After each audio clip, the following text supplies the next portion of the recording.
අයිබෝවන් දරුවනේ අපේ JW Dance Academy YouTube channel එක හරහා ඔබ අද එකතු වන්නේ 11 ශ්‍රේණියේ නර්තන විෂයට අදාළ පළවන පාඩම වන පරිසරය ඇසුරු කරගනිමින් නර්තන නිර්මාණය කියන පාඩම පිළිබඳව සාකච්ඡා කිරීම. ඉතින් දරුවනේ ඔබ දැනටමත් 6, 7, 8, 9, 10 කියන ශ්‍රේණි වලට අදාළව නර්තන විෂය මාලාවේ තිබෙන පළමුවන පාඩම පිළිබඳව යම්කිසි දැනුමක් ලබාගෙන ඇති බව සිතනවා. ඉතින් අද 11 ශ්‍රේණියේ එහෙම නැත්නම් O level වලට අදාළව අපගේ නර්තන විෂය මාලාවේ තිබෙන පළවෙනි පාඩම තමයි පරිසරය ඇසුරු කරගනිමින් නර්තන නිර්මාණය. එහිදී ඔබට තිබෙන්නේ භාව ප්‍රකාශනය වන පරිදි චරිතයක් නිරූපණය. මුලින්ම අප පරිසරය ඇසුරු කරගනිමින් නර්තනය නිර්මාණය කරගන්නා විට පරිසරය කියන්නේ මොකක්ද? පරිසරයේ තිබෙන දේවල් මොනවද? ඒ වගේම පරිසරයේ තිබෙන දක්නට ලැබෙන චරිත මොනවද කියන එක අපි පියවරෙන් පියවර දැනටමත් ඉගෙනගෙන තියෙනවා. ඉතින් ඔබට 11 ශ්‍රේණියට අදාළව යම් චරිතයක් නිරූපණය කිරීමේදී භාවය ප්‍රකාශ කරන්නේ කොහොමද කියන එක තමයි අපි අද කතා කිරීමට බලාපොරොත්තු වෙන්නේ.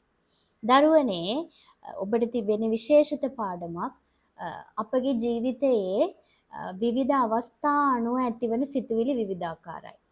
ඒ සිතුවිලි ෂණිකව වෙනස් වෙනවා. ඊට අනුකූලව අපගේ අංග ප්‍රත්‍යංග උපාංගවල ස්වභාවයද වෙනස් වෙනවා. ඉතින් දරුවනේ ඔබ දන්නවා රසභාව සංකල්පය පිළිබඳව.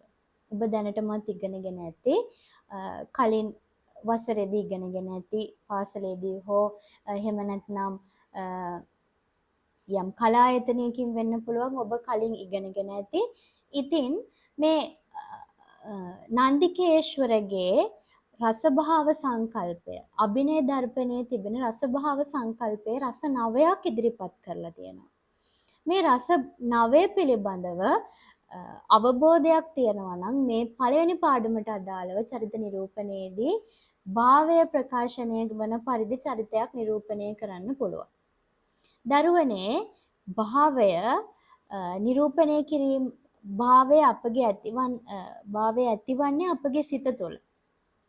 ඔබට දුක හිතෙන වෙලාවක ඔබ දුකින් සිටිනවා. ඒ අපෙන් නිරූපණය වෙන්නේ අපගේ මුහුණ හරහා එහෙම නැත්නම් අපගේ අංග ප්‍රත්‍යංග උපාංග ආශ්‍රය කරගෙන. ඉතින් දරුවනේ අපගේ හැඟීමත් සමග මුහුණෙහි වගේම අංග ප්‍රත්‍යංග උපාංගවල වෙනස්කම් ඇති වෙනවා. දරුවනේ ඔබට මම උදාහරණයක් ඔස්සේ ඉදිරිපත් කරන්නම් මේ පාඩමට අදාළව. මේ මම කලින් කියපු රසභාව සංකල්පයේ තිබෙනවා ශාන්ත භාවය. ශාන්ත භාවය අප සිත තුළ තිබෙන විට මුහුණෙහි දක්නට ලැබෙන ලක්ෂණ මොනවද කියන එක. අපගේ ඇස් අඩවන් වෙලා තමයි තියෙන්නේ. ඒ වගේම එක ඉරියව්වක පිහිටා සිටිනවා. අපි මේ ඉදිරිපත් කිරීමට පුළුවන් ස්ථිතික චලන හරහා මුහුණ ආශ්‍රයෙන් ඉදිරිපත් කරනකොට ඇස් අඩවන්න තමයි තියෙන්න ඕනේ. දරුවනේ මේ ශාන්ත භාවය ඉදිරිපත් කිරීම සඳහා අපිට විවිධ ක්‍රියාකාරකම් ගොඩනගා ගන්න පුළුවන්. ඒවා තමයි අපි දැන් යම් කිසි පැවිදිරුවක් ඒ වගේම උපාසක උපාසිකාවක් දැක්කහම ඔයාලට හඳුනා ගන්න පුළුවන් මේ මීට අදාළ මේ භාවය. මේ සඳහා අපිට සෙමෙන් පියවර කිහිපයක් ඉදිරියට ගමන් කරන්න පුළුවන්. ඒ වගේම සංයමයෙන් යුතුව විවිධ ඉරියව් අනුව වාඩි වෙලා ඉන්න පුළුවන්. මේ ශාන්ත භාවය නිරූපණය කිරීම. දුවේ පුතේ අප චරිතයක් නිරූපණයේදී ඉතාම වැදගත් කරුණක් තමයි අපගේ මුහුණේ ඉරියව් කියලා කියන්නේ. ඒ කියන්නේ අප සිත තුළ තිබෙන හැඟීම නිසියාකාරව ප්‍රේක්ෂකයන් වෙත ලබා දිය යුතුයි. එය අප සිත තුළ නිරූපණය වන දේ ඉදිරිපත් වෙන්නේ අපගේ මුහුණ සහ අංග ප්‍රත්‍යංග උපාංග ආශ්‍රයෙන්. ඉතින් දරුවනේ මේ ශාන්තභාවය නිරූපණය කිරීමට ආගමික සිද්ධාස්ථානයකට ප්‍රවේශ වීමෙන් පුළුවන්. ඒ මොහොතක අප ඉන්නේ මේ මීට අදාළ මේ භාවයෙන් යුක්තව. මේ ශාන්ත භාවය, ශාන්ත රසය නිරූපණය කිරීම සඳහා කෙටි සිද්ධියක් අපිට ගොඩනගා ගන්න පුළුවන් දුවේ පුතේ. අපි කලින් පාඩම්වලදී කතා කරලා තියෙනවා මේ චරිතයකට අදාළව සිද්ධි මාලාවක් ගොඩනගා ගන්නේ කොහොමද කියලා. ඉතින් දරුවනේ අපිට පුළුවන් 11 ශ්‍රේණියට අදාළවත් මීට අදාළව යම්කිසි තේමාවක් අනුව නර්තනයක් නිර්මාණය කරගන්න. දුවේ පුතේ ඔයාලට මේ චරිත නිරූපණය කියන පාඩමේදී උදාහරණ වශයෙන් මම කියන්නම් කුමාරිකාව ඒ වගේම සිංහයා ගැමියා ඒ වගේම ගොවියා ගැමි කාන්තාව වෙන්න පුළුවන් අන්න ඒ වගේ චරිත ඔබට පන්ති කාමරයේදී ඔබගේ ගුරුතුමිය විසින් ඔබට චරිත නිරූපණය කිරීමට ලබා දෙනවා. ඉතින් දුවේ පුතේ මේ අදාළ චරිත නිරූපණයේදී කොහොමද අපි ඊට අදාළව ක්‍රියාකාරකම් ගොඩනගා ගන්න කියලා අපි කතා කරමු. මම පොඩි උදාහරණයක් කියන්නම්. කුමාරිකාව කියන චරිතය ඔබට ආවොත් ඔබ කොහොමද ඊට අදාළව ක්‍රියාකාරකම් ගොඩනගා ගන්නේ? කුමාරිකාව කියලා කියන්නේ එන ගොඩක් ලාමක චරිතයක්. ඒ වගේම කුමාරිකාව කියන්නේ සතුටින් ඉන්න චරිතයක් නෙපුළුවන්. ඒ මම පොඩි සිද්ධියක් කියන්නම්. හංසයන් රඟන විලක මල් නෙලමින් ප්‍රීතිවන කුමාරිකාවෝ පිරිසක් ඉන්නවා. හදිසියෙම මේ විලෙන් දිය රකුසෙක් මතුවෙනවා. ඔවුන් බීතියෙන් කෑගසමින් විලාසල ඇති ගුහාවක් තුරට දිව යනවා.